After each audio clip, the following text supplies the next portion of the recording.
Nama saya Zahra Munawwaro dengan NIM A1S1220002.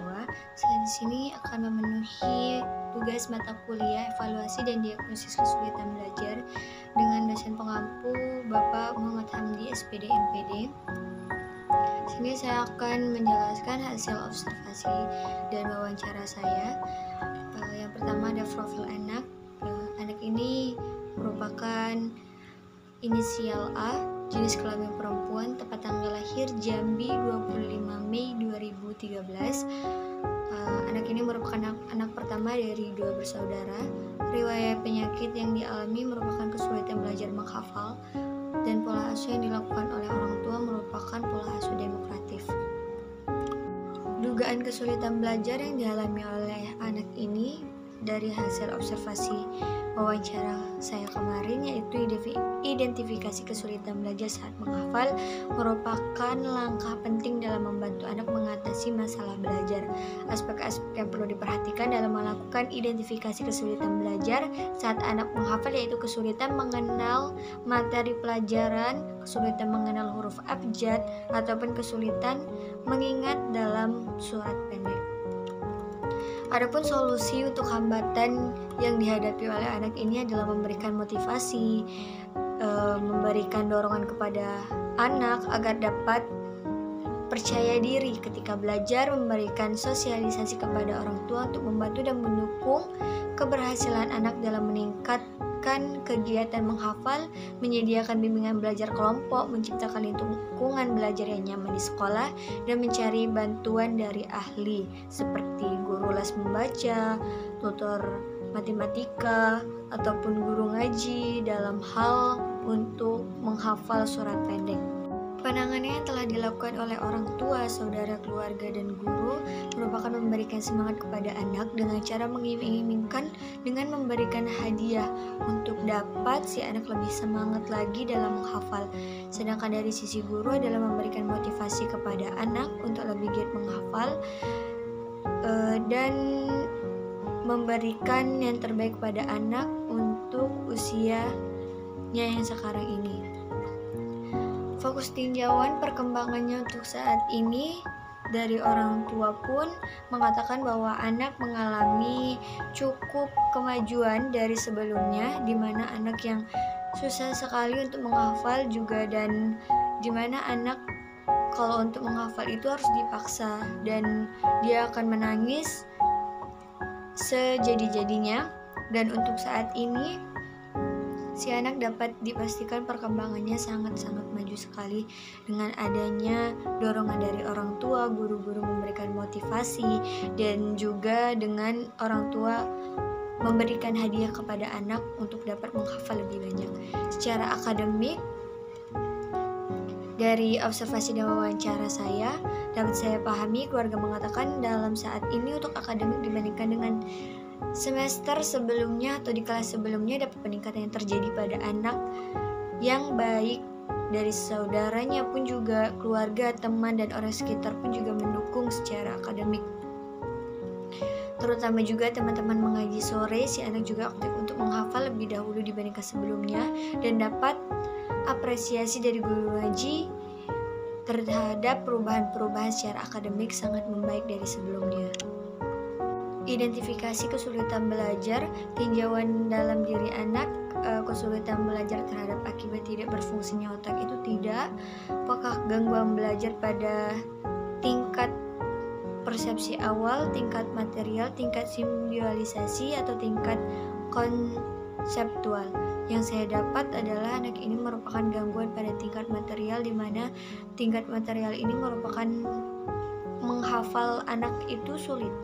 Apakah kesulitan belajar bersifat verbal atau non-verbal? Anak ini merupakan yang bersifat verbal. Secara gangguan pendengaran, penglihatan, semua normal. Jenis kesulitan apa yang menjadi dugaan kuat adalah kesulitan dalam belajar menghafal. Bagaimana tingkat kesulitannya?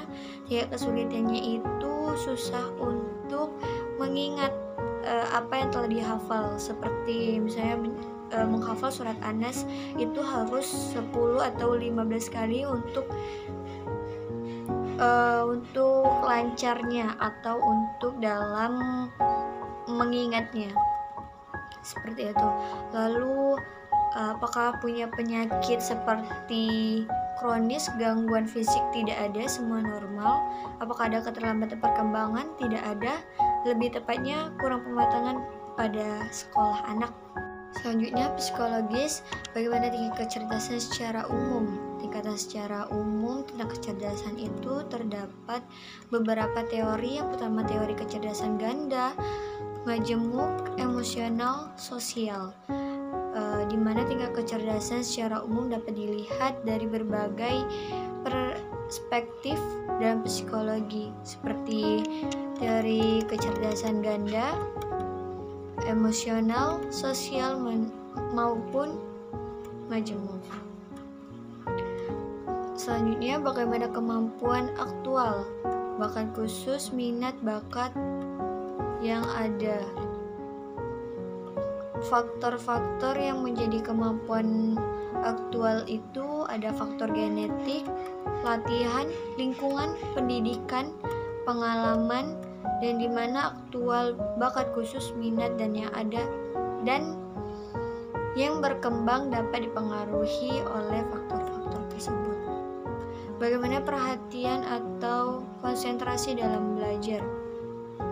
Seperti pada umumnya, anak-anak juga di mana dia dapat memperhatikan gurunya saat menjelaskan, dan di mana juga dia bermain saat guru menjelaskan. Selanjutnya ada fisik dan kesehatan. Menurut identifikasi dan hasil wawancara saya, keadaan fisik ataupun kesehatannya baik, berfungsi secara parsial sama seperti manusia normal lainnya. Makanan-makanan bergizi itu cukup karena faktor ekonomi yang tidak tercukupi. Anak ini terlahir dengan normal, tidak mempunyai penyakit kronis, dan sosialnya anak ini merupakan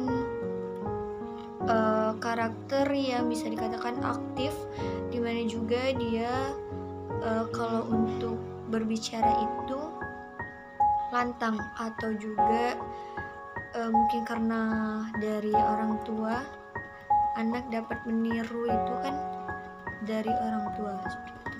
Selanjutnya, bagaimana sikap orang tua? Sikap orang tua terhadap anak yang mengalami kesulitan saat menghafal, tentu orang tua akan mendorong anak bagaimana caranya agar si anak dapat menghafal dengan baik seperti teman-temannya. Selanjutnya ada, apakah hubungan orang tua anak dipengaruhi oleh kebiasaan-kebiasaan dalam budaya setempat?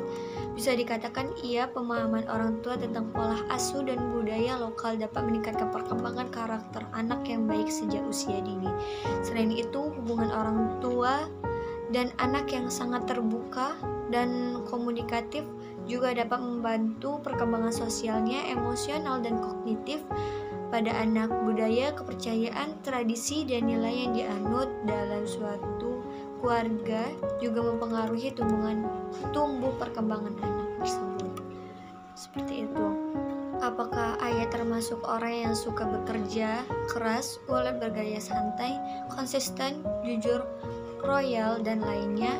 Iya, ayah dapat bekerja dengan keras, sangat ulet, konsisten, jujur, royal, dan terlibat dalam pengasuhan. Anak cenderung memiliki implikasi yang lebih positif terhadap anak. Apakah keluarga memiliki anak banyak? Tidak, mereka merupakan satu keluarga itu hanya 4. Selanjutnya, kesimpulan dari hasil observasi dan wawancara saya ini merupakan anak ini mengalami kesulitan dalam menghafal, dan dimana orang tuanya ini sangat mendukung akan kekurangan dari anaknya tersebut, dan juga dari keluarga ataupun dari lingkungan sekitar pun mendukung untuk memberikan motivasi kepada anak untuk dapat menghafal dengan baik seperti teman-temannya.